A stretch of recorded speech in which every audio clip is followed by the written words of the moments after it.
Hi, welcome to Andhraprabha. నా పేరు సాయి. రాష్ట్రంలో ఈసారి ఎన్నికలు చాలా ఇంట్రెస్టింగ్ గా జరగబోతున్నాయన్న విషయం మనందరికీ తెలిసిందే. అయితే ఎలాగైనా సరే అధికారం దక్కించుకోవాలని అటు వైసీపీ కానీ లేకపోతే కూటమిగా ఏర్పడిన టీడీపీ, బీజేపీ, జనసేన కానీ వాళ్ళకు తగ్గ ప్రయత్నాలన్నీ చేస్తున్నారు. టీడీపీ వాళ్ళేమో వైనాడు కుప్పం అంటుంటే వైసీపీ వాళ్ళేమో వైనాడు 175 అనే నినాదంతో ఎన్నికల బరిలో దిగుతున్నారు.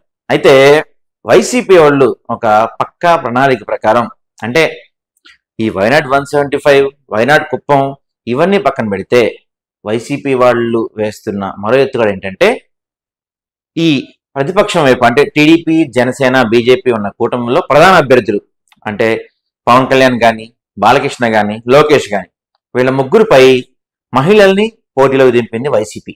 నిజంగా ఎందుకంటే ఈ ముగ్గురిని అంటే బాలకృష్ణని కానీ, పవన్ కళ్యాణ్ కానీ, లోకేష్ని కానీ వీళ్ళ ముగ్గురిని ఓడిస్తే దాదాపుగా పార్టీ మనోధైర్యం దెబ్బతీయచ్చు అనేది వైసీపీ ప్లాన్ గా స్పష్టంగా కనపడుతుంది. దానికి తగ్గట్టే హిందూపురంలో ఎప్పటి నుంచో అంటే ఎన్టీ రామారావు దగ్గర నుంచి హిందూపురం టీడీపీకి కంచుకోటగా మారిందనే చెప్పొచ్చు. ఖచ్చితంగా ఇక్కడ కాంగ్రెస్ గాలి వీచినా, వైఎస్ఆర్ గాలి వీచినా, ఏ రాష్ట్రం ఏ పార్టీ గాలి వీసినా సరే హిందూపురం మాత్రం టీడీపీకి కంచుకోటగా ఉంటూనే వస్తుంది. అక్కడ టీడీపీ తప్ప ఇంకో పార్టీ గెలిచిన దాఖలాలు కూడా కనపడలా.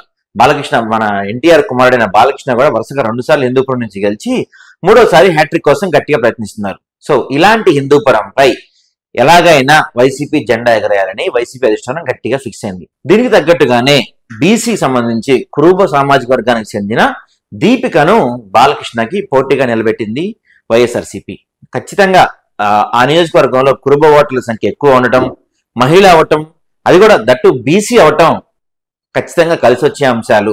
ఎలాగైనా బాలకృష్ణకి చెక్ పెడతామే కాదు, హిందూపురం ఎప్పటి నుంచో అందరిని ద్రాక్షగా ఉన్న హిందూపురాన్ని ఖచ్చితంగా చేజిక్కించుకోవాలని దృఢ సంకల్పంతో ఉంది వైసీపీ. ఇకపోతే ఇంకో నియోజకవర్గం చూసుకుంటే పవర్ స్టార్ పవన్ కళ్యాణ్, జనసేన అధినేత పవన్ కళ్యాణ్ ని ఎట్లాగైనా సరే అసెంబ్లీ గడప తొక్కనివద్దని వైసీపీ గట్టిగా ఫిక్స్ అయినట్టు తెలుస్తుంది.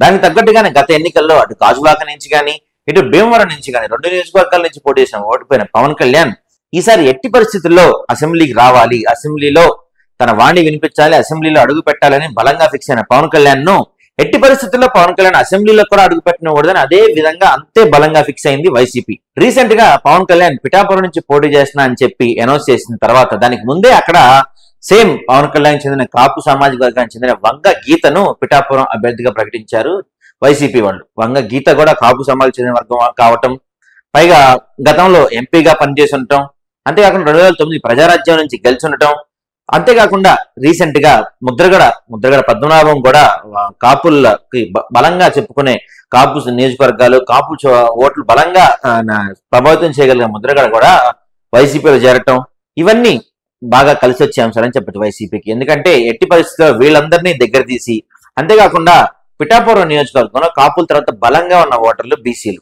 ఈసారి ఎప్పుడు లేనంత విధంగా దాదాపు 48 మంది బీసీలకు సీట్లు ఇచ్చింది వైసీపీ. అదో ప్లస్ పాయింట్. తర్వాత వంగ గీత, ఆమె రాజకీయ అనుభవం ఉన్న వంగ గీత, అంతేకాకుండా మన ముద్రగడ పద్మనాభం కూడా పార్టీలో రావటం వైసీపీ కలిసి వచ్చే అంశాలు.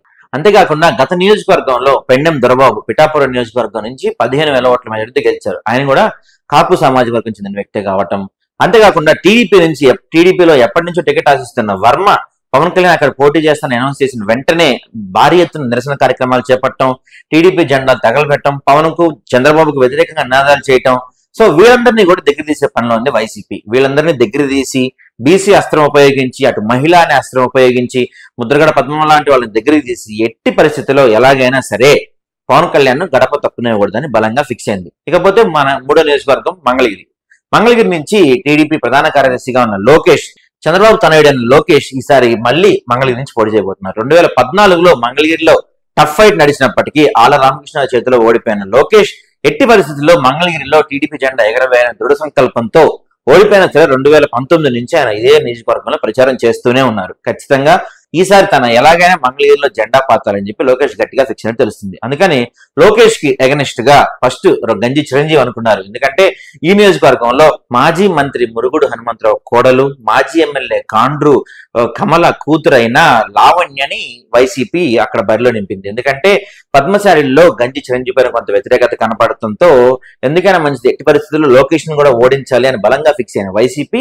ఇక్కడ లావణ్యని బరిలో దింపింది. లావణ్య బీసీ అవటం, పద్మశాలి వర్గానికి చెందిన వ్యక్తి అవటం, అంతేకాకుండా రాజకీయ అనుభవం ఉండటం, మహిళ కావటం, అంతేకాకుండా పార్టీని వీడి వెళ్ళిపోయిన ఆళ్ల రామకృష్ణారెడ్డి తిరిగి మళ్ళీ నియోజకవర్గంలోకి రావటం, వైసీపీకి సపోర్ట్ చేయటం, ఇవన్నీ మనకు కలిసి వచ్చే అంశాలుగా వైసీపీ భావిస్తుంది. ఏది ఏమైనా ముగ్గురు ప్రధాన అభ్యర్థులుగా పేరుగొందిన పవన్ కళ్యాణ్ గాని, బాలకృష్ణ గాని, లేకపోతే లోకేష్ గాని వీళ్లపై మహిళలు నుంచోబెట్టి వాళ్ళ విజయాన్ని ఖచ్చితంగా అడ్డుకోవాలి. అంతేకాకుండా ముగ్గురు ప్రధాన అభ్యర్థులు ఓటమి పాలైన వైసీపీకి ఖచ్చితంగా ఇది మానసికంగా మంచి బలంగా ఉంటుంది.